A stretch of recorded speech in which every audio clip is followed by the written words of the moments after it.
What are you willing to do for the mothers and babies in Tennessee? This is an important question, and why simulation is so important into us helping to improve care. Who has missed going to the movies this year? Yeah, so we're gonna watch a movie clip here. Y'all remember the movie Sully? Did y'all see that in the movie theater? Okay, this is so important because it drives home why we do simulation when bad things happen. Watch this. There it is. So he's hit an event. Okay, something has come into his emergency room, we would say in healthcare. He's got an emergency he's got to react to, so he's got to take in all the training that he's had over the years and make the correct decisions. So we're going to watch this play out. I'm going to make some comments about observations that I have and some things we're going to be teaching you today through simulation. One, notice how calm he is. Okay, he's thinking, I have been here before. Maybe not in that specific situation or circumstance, but he's had this experience in a simulation setting. He's now calling into use all of the mental models that he's built, and that's something we're going to talk about today. The importance of simulation in helping us build these mental models, so when a high acuity event happens, we're able to call upon those mental models and insert the response, the correct response to that situation, and then have the ability to insert some more if we need to. Notice another thing here too. He's getting his help involved. Okay, there's a clear leader in this situation, and it's Sully. Okay, he's the pilot. Somebody else is the co-pilot, but he's very calmly reacting, getting his co-pilot to help, to begin to look up some things. He's beginning to twist the dials, turn the knobs. He's calling in to the air control center saying, hey, I need some help. And they're telling him, here's your options. Okay, you can go to this airport, that airport. And Sully's doing the calculations and again drawing upon his training and how he's been through this in simulation settings before, and he says, that's not gonna work. I'm gonna have to put it down in the Hudson. Okay, how would you like to be in that plane as it's going down? 155 people were on this plane. Okay, this is one of those rare events that this pilot is using everything he has learned in a simulation setting to make the right decisions and save 155 lives. We've got that responsibility every day you go to the hospital. That's why you decided to be a nurse or doctor, because you wanted to make a difference in somebody. And so the things we're going to be talking about with you today and teaching you today, especially the importance of simulation and how to do this in your own setting, will hopefully get you excited so you can go back and remember why you did this in the first place. Because just like Sully, in just a second, as they landed on the Hudson, we're here to save lives and make a difference. Here he goes. Notice how cool and calm they still are. Are you like that in your simulation settings at your hospital or when a high acuity event happens? So we'll talk about the importance of that in just a second. Again, hero of the Hudson. You know the story. 2009 this happened. He saved 155 lives. We want to be able to do that as well. How did this happen? This is one of the things medicine, healthcare is finally learning from the airline industry and from the military. If any of you have family members that have worked in the military before, you know the importance of doing simulation in those settings because you've got lives at risk if you don't get the proper training and do the right things. Airline pilots, like Sully, had to spend 6 hours every 6 months in a simulation setting, putting them through various difficult circumstances to make sure they were able to respond and perform. And they're building those mental models while they're doing that. This is why every time I get on a plane, I hope my pilot has recently been in that simulation training. Okay, I do some long international flights, as I was just telling you. I'm really hoping when I'm across the Atlantic that they know how to respond to those difficult situations, because I don't want to put my life into somebody's hands who hasn't. And that's exactly what we should demand of ourselves and set up simulation at our facilities. I think that's a very simple answer we have to this question, right? We are committed to making sure our team is ready to perform in most, if not all, difficult situations in this coordinated, cool, calm, collected, as much as we can be environment when it's real time, so we practice in simulation just as the group here on the picture is doing. Simulation has its purpose in our realm, especially when we talk about emergencies and the fact that we don't want to be practicing on our patients. We want to be ready, we want to be well thought out, prepared is the best word when it happens.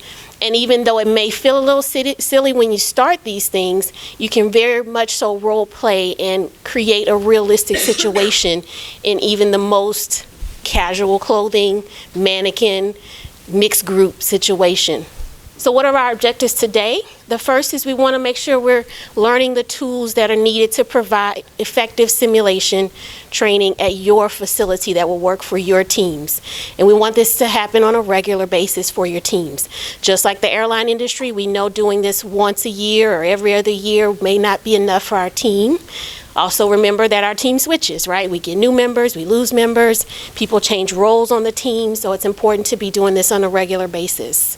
We want to make sure we give you a good understanding and a background of the history of simulation training, not only across the board general, but how it relates specifically to the OBGYN and the neonatology worlds. Again, can't stress it enough. We want to give you those tools that are going to make simulation effective for you in your facility and make it easy and seamless to be done on a regular basis. And lastly, we want to reinforce those best practices on both the maternal and infant side when it comes to simulation training. So why do simulations?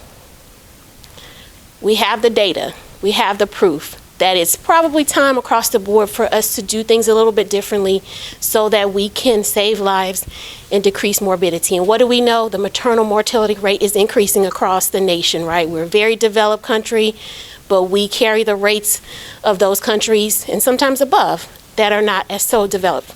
Right now we're carrying about a 25.7 deaths per 100,000 people overall and 30 to 40 deaths per 100,000 in certain populations in the country. Severe maternal mortality as it relates to complications are about 75% up than they were in the past decade. So definitely a time to really stop, understand what we're doing, making sure we're doing things right, understand the need as well. Simulation training and help in a lot of ways, especially helping us to correct our common mistakes that can be made, right? Those common errors that can happen, especially in an intense situation where there's a lot of high risk things going on. We may forget the common things, but guess what simulation does? It allows us to make that part of our everyday routine when we get to those situations so they're not forgotten or done incorrectly. And lastly, OB simulators have allowed for teaching of emergency techniques without putting the patients at risk, right? Again, we don't want to practice on our patients. We want to take care and treat our patients, so the simulation allows for us to get in that coordinated effort for when go time comes. When we look at the evidence behind that, especially in the simulation world, the first thing we know that simulation in general improves communication with patients. I'll tell you, believe it or not, the more we move through our career, the harder it is to continue to have effective communication with patients. And there's that little thing called technology, that computer that wants us to chart everything and click every box. And sometimes that creates a disconnect, especially in these situations where we need to make sure we're not only communicating with ourselves and the patients. We know we can practice that and emulate that in a simulation so it's seamless. It's our habit when it's go time. When we look at what ACOG is saying, the society who gives us our guidelines as OBGYNs, they're definitely proponents for the simulation and recognize that it is a key and critical part of patient safety in OBGYN. And this was their first statement put out in 2009, and they've reaffirmed it as late as 2015. When we look at obstetric emergency stimulation, Drs. Deering and Rowland did do a deep dive into how that could play an effect on patient outcomes and found that doing simulation for OB emergency specifically was a critical part of improving patient outcomes. So we have the proof as to why it's so important, and we're so happy that you're here today so we can help you with those things. Let's talk about from the neonatology perspective, because this is why I'm here. Tennessee, we're like 45th out of the 50 states in infant mortality. We got a lot of work to do, folks. So it's important that we learn, especially in some of the rural hospitals where you don't encounter some of these situations as much, that how we teach you to take care of a baby today and to set simulation up in the hospital, that you're doing that with your team there. Maybe you just got an emergency department that occasionally has somebody come in and deliver a baby. Maybe you've got a couple of OBs in your area that come and deliver babies at your hospital, but you rarely have those situations occur, those high acuity events occur. Simulation is going to help you be prepared to deal with that. This pyramid shows babies in the United States. We have 136 million babies born a year in the United States. The vast majority of them don't need much of anything at all, if anything. 5 to 10% of all babies are going to just require some of those simple steps that you've learned in NRP. Just dry, stimulate, warm them a little bit. They're good to go. They're fine. 3 to 6% of babies are going to need some type of resuscitation with positive pressure ventilation, things like that, to get them started. Less than 1% are going to need that full quart press, that full code, where you're pulling out the endotracheal tube or LMA and begin to use epinephrine and things of that nature. We want you to be prepared to take care of this small group of babies that needs a bit more, because occasionally that's going to come into your hospital, and preparation is a key, just like we saw with Sully. So what does a routine simulation improve? It's going to improve your confidence. Okay, Sully was pretty confident in that video. Cool, calm, collected. He knew he could do it. It's going to also improve our ability to perform under stress. Any team that works together, that practices together, they're going to be better under that stressful situation and be ready to go. We've got to have the ability to work as a team in healthcare. That's one of the things I've learned over my years of doing this. Healthcare is a team sport. Okay, you can have the best physician in the world or the best nurse in the world, but in those high acuity situations, if you're not working together as a team, you're not going to get the outcomes that you need. And ultimately, which is why TIPQC is here, this is going to improve our patient outcomes and help us improve the outcomes of mothers and babies throughout Tennessee, and ultimately improve our numbers. So these are some keys to success that we're going to hit on here in the next few minutes. I want you to know your environment. Every hospital is different. Every one of you that's here today, you've got a different setting in a different hospital. You've got to know what your capabilities are, some of the equipment that you have easy access to. Think about the people that you're going to be working with. Think about your setup and how long it may take you to get emergency release blood, or get pharmacy involved, or some of those other things. So know your environment. Use the available information, just like Sully in that video. As you get the information from the emergency department, or from your obstetricians, or from the pediatrician who's there, or as you begin to research your setting and things that you need, take in all that available information to help you make the right decisions. These highlighted ones we're going to delve into in a little bit more detail. We're going to talk about how to anticipate something that's going to happen and how to plan for that something that's going to happen too. We're going to talk about the importance of clearly identifying a team leader. Okay, that's the key to any team success in a high acuity situation, is sort of knowing who's ultimately in charge and making sure everybody else on the team is playing their role. We're going to talk about how to communicate effectively too. Now, nobody has ever been in a high acuity situation where there's been ineffective communication, right? You've never seen anybody yell or scream or demand things and get everybody all stressed out. That never happens. Good. Y'all don't need this section, and we can skip over it. We're going to talk about the importance of delegating the workload too. That has to be done. One person can't do everything. The team has to function and work together, and you got to know who's playing on the team.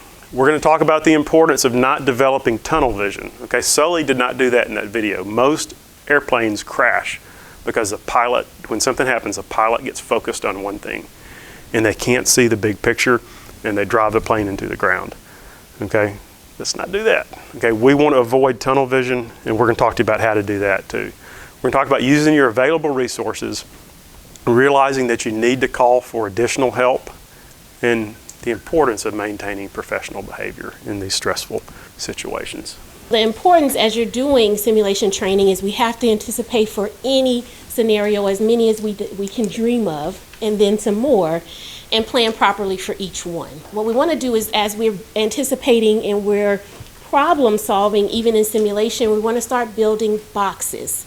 And what these boxes are solutions to our problems. Every time we have a problem, right, we come up with the solution, and we may come up with another one, and another one, and then we have these great boxes of solutions that when the time calls for it and the problem presents itself, we're able to navigate through those different mental boxes that we have to find the solution that will work. And it may not be the first box that we call on, that's the one that works. It may be the box that we call on that we realize is not a good box to have as a solution, and we can pivot on that for later use. But these boxes are so important, and what we want simulation training to do for us is to have a very complex cognitive task analysis set of boxes. And that's what you saw Sully doing, right? You could tell he said, okay, well, for box 1 may be, let's go to a different airport, not available. Box 2 may be, let's try to keep flying to our original destination. That's not going to work. So box 3, 4, or 5 was probably let's land in the Hudson. Really want to dust that box off last, but it worked for him, right?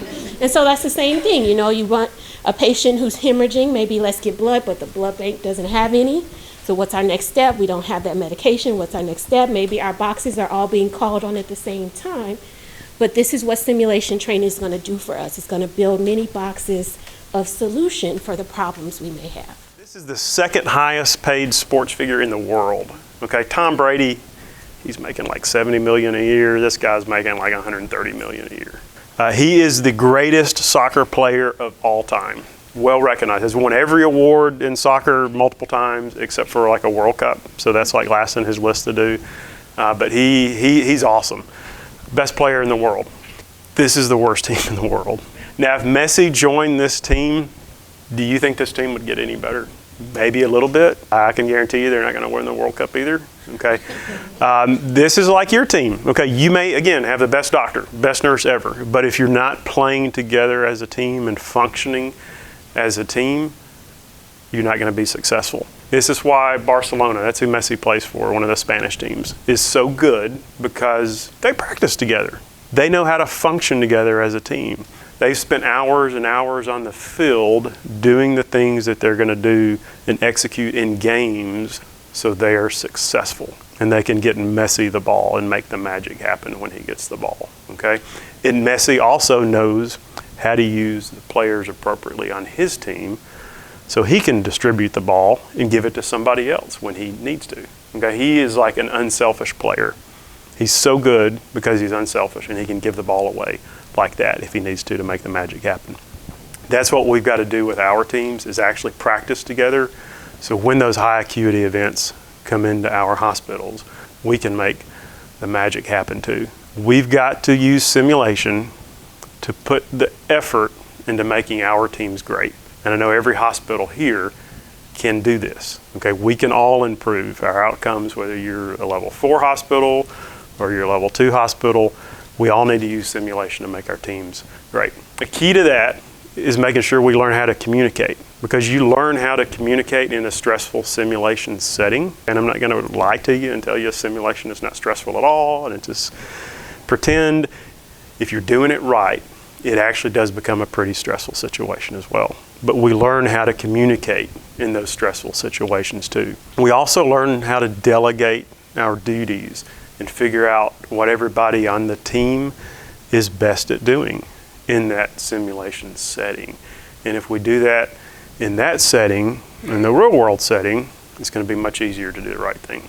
Our next key step is allocating attention wisely. And this goes to fighting our very much so common enemy, the tunnel vision.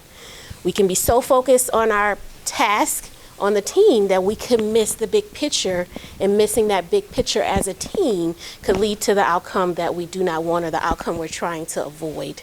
And so when we get in there, and I know physicians are really bad at this, especially surgeons like myself, right? We're just trying to get that baby out right now.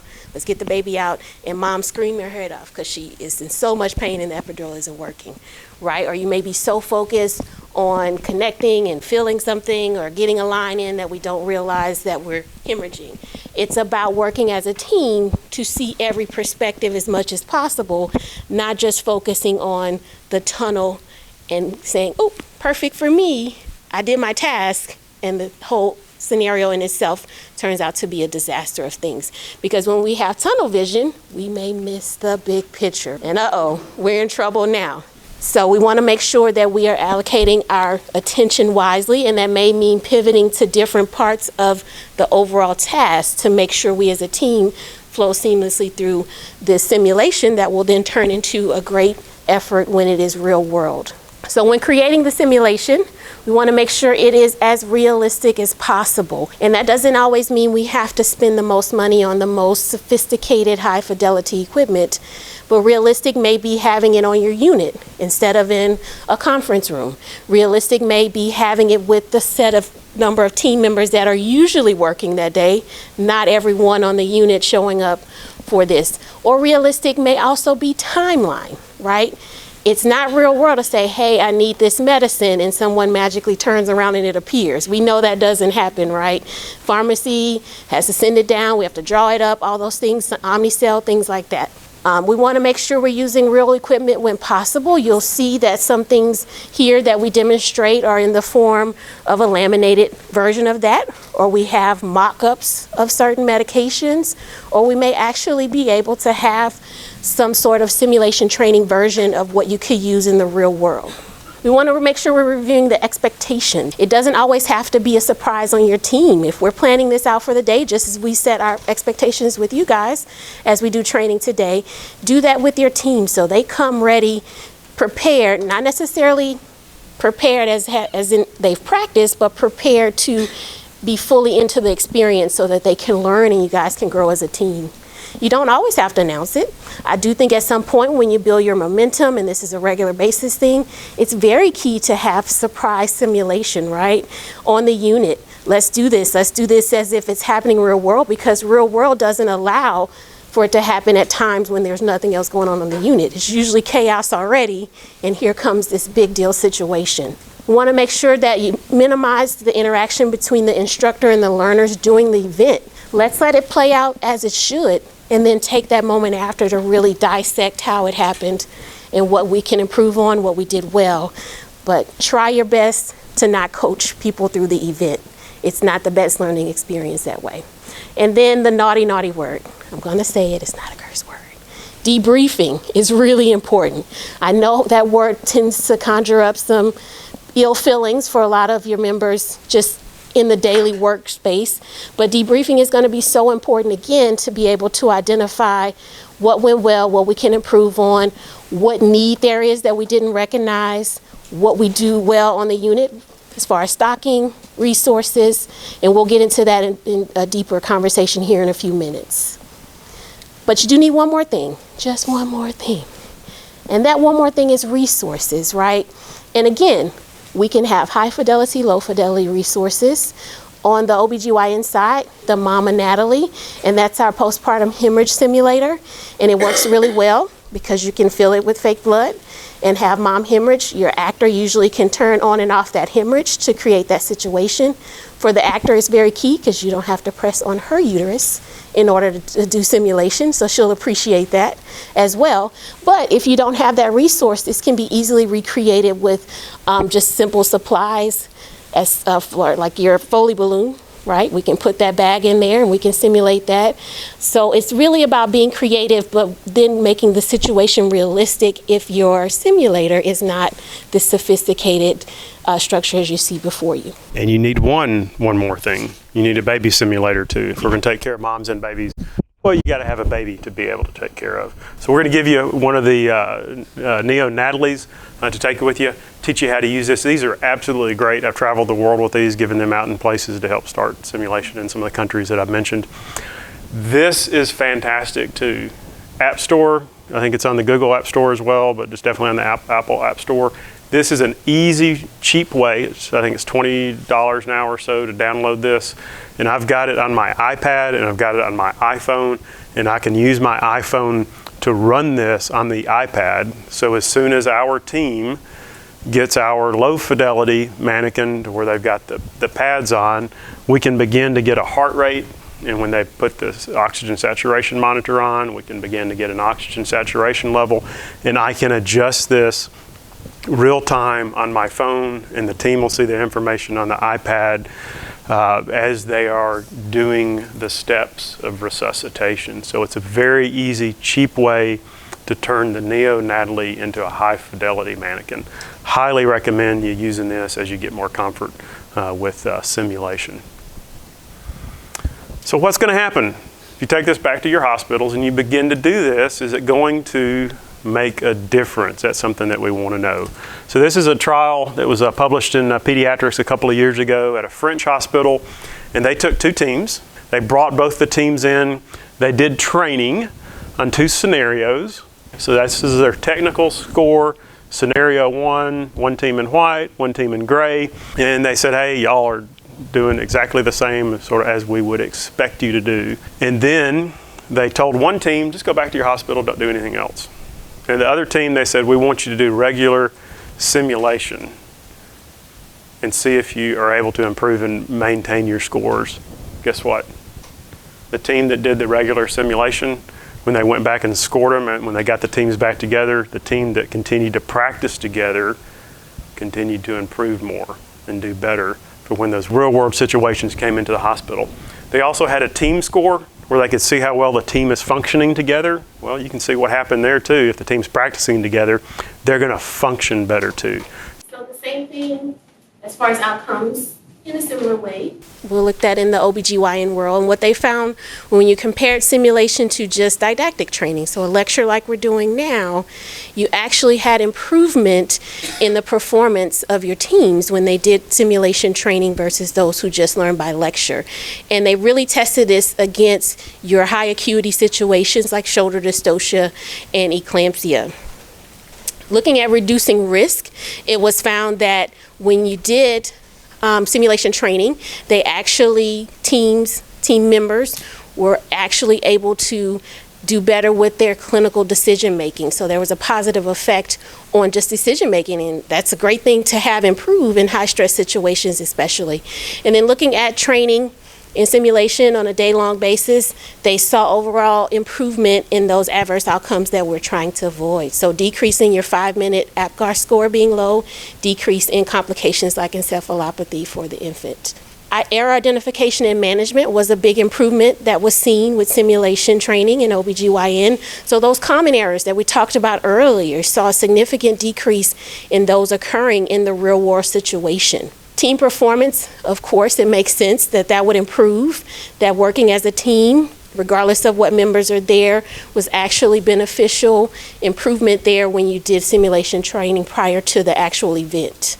So what are we willing to do for our babies and moms? What does that look like? So this is from my own hospital. This is our low fidelity mannequin that we started doing simulations with a few years ago. And we sometimes have just surprise simulations. I've shown up at 1 o'clock in the morning, rarely, but I've done it before, and done simulations with our team, our OB and our NICU team to surprise them. The nurse on the right with the black hair, or left, your left, my right, she and I have worked so long together, she knows by the change and the slight change in the tone of my voice, and I try to stay very calm and use a relatively peaceful voice when I get anxious in these situations, but she says I go up just ever so slight an octave and she knows when I do that it's time to start breaking out the UVC kit or the epinephrine or something like that. And she says it even happens in simulation, okay? So if you're doing this with your team members, they're going to pick up on subtle things that help you function better. They're going to develop that sixth sense that's going to help the team do better. When we recorded this, and we're going to give you a fancy little device to help record these at your hospital. It goes in the back of the isolette or the back of the bed. You can stick your cell phone in it, and it'll get the whole picture sort of from the patient's viewpoint, and then you'll be able to use that information to debrief your team. When we did this, we didn't do it perfectly. We watched our video and realized, even though I'm using this for talks and things like that now, we made a few mistakes there. Okay, this is how you get better and better. You break down your game video, your game film, and see what little subtle things that you did wrong that you need to improve on next time. But this is what it looks like in a real world setting when you're doing simulation. It feels real. Okay, my adrenaline level gets up. Everybody's adrenaline level gets up because you get immersed in the situation that you're in and using the real equipment, using it in your real operating rooms or delivery rooms or in the NICU, helps the team make it feel like it's a real world setting. We've talked about debriefing. Debriefing can be really harsh and can ruin your simulation team if it's done in the wrong way. Okay, but we have to debrief. The key is to do it in the right way. A few things right now that I want to hit home with you is that we do this in an open-ended way. We don't tell people, you did that wrong. Why did you do that for? What was wrong with you? That is crushing in that situation. So we want to give people the comfort and peace that, hey, this is a safe space. We're going to make this work. So open-ended questions such as what went right in this situation? What do you think we could improve on? Okay, what did we do right? What could we improve on? Again, that's sort of how can we improve next time we do this? And always be aware of others' perspective and emotions, okay? Again, asking those open-ended questions, emphasizing certain things to people. So our goals for training, of course, is to make sure that we're giving you the skill sets to improve the care, especially on the maternal side and for the babies as well, in that hypertension and hemorrhage world, which are our top killers of mom right now during pregnancy. And then want to make sure your team as a group improve on their skills and confidence in taking care of these emergencies. The expectations here, again, as we've said before, provide regular simulation training at your facility in a way that works best for you, improving your skills as a trainer. So we know you're going to go back and train your team. Debrief, make it not a naughty word. Encourage growth in your team as you use this training. And then this, I will not make anyone read real time, but this is the measurement tool that you'll be receiving on that quarterly basis to assess how you're doing as a team. Thank you for your time.